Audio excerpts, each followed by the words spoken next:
As fire spreads through a Cape Coral home, a teenager had to make a decision, either run for his life or save his sister. Evan Spurrier chose the latter, and his life is changed forever.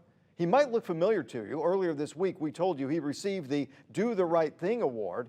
And tonight on the Night Beat at 10, thanks for joining us. I'm Russ McCaskey. The Night Beat's Amy Gallo spoke exclusively with the heroic teen and his family. And Amy, a lot must have been running through Evan's head. Yeah, Evan told me the whole thing felt unreal. He said his first thought was trying to stop the fire, but when he realized he couldn't do that, he took a minute to recuperate, and that's when he remembered that his 10-year-old sister was still inside the house, fast asleep. Burnt cabinets, stripped walls, soot-covered floors. It feels unreal when it's happening, because it's like, damn, you know, all the flames in your face, the smoke, everything.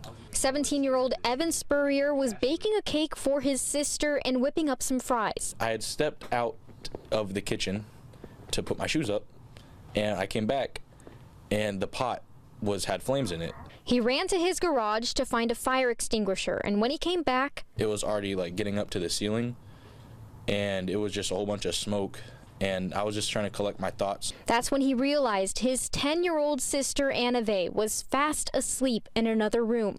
He rushed to her. When I got her out, I think that she didn't think it was like real, because she had like, imagine getting woken up and then there's just fire and you're being carried.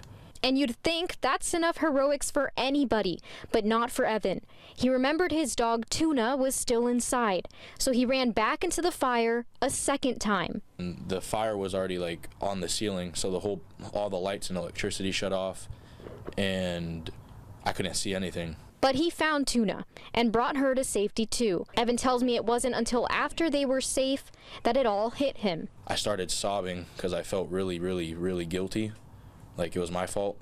That is until his dad showed up. He gave me a hug. I was like, I've never cried so much. And you know, there's some things that could have prevented this from happening, but he handled it the way he was supposed to.